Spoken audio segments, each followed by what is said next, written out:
Bharatiya Janata party. તો એ બેઠકો ઉપર ખરેખર જોર લગાવવું જોઈએ જો એ ભાજપને હરાવવા માંગતા હોય તો. પણ એવું તો ક્યાંય દેખાતું નથી, આપણે ગ્રાઉન્ડ ઉપર તો ક્યાંય દેખાતું નથી. અને એ 92 બેઠકોમાંથી મોટા ભાગની તો શહેરી વિસ્તારોની છે. શહેરી વિસ્તારોમાં આમ આદમી પાર્ટીનો એક ઇમેજ એવી છે કે શહેરી વિસ્તારનો પક્ષ છે. તો અહીંયા ગુજરાતમાં તો એ જોવા નથી મળતું. શહેરી વિસ્તારોમાં શું કામ કરી રહ્યું છે અત્યારે આમ આદમી પાર્ટી, એ સૌથી મોટો સવાલ ઉભો થાય છે. શહેરી વિસ્તારોમાં ખરેખર જો વધારે ફોકસ કરે તો ભારતીય જનતા પાર્ટીની જે આ 82 બેઠકો હોય છે શહેરી વિસ્તારોની, એમાંની મોટા ભાગની સામે એ કામ કરી શકે એમ છે. પણ ત્યાં સંગઠન પણ જોવા નથી મળતું અત્યારે આમ આદમી પાર્ટીનું.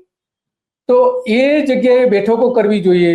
હમણાં જે આપણે ગઢવી સાથે વાત થઈ હતી, સુદાન ગઢવી સાથે, તો એમણે એવું કહ્યું કે અમે 2.5 લાખ જેટલી બેઠકો કરી છે અને હવે અમે શહેરોમાં શરૂ કરવાના છીએ.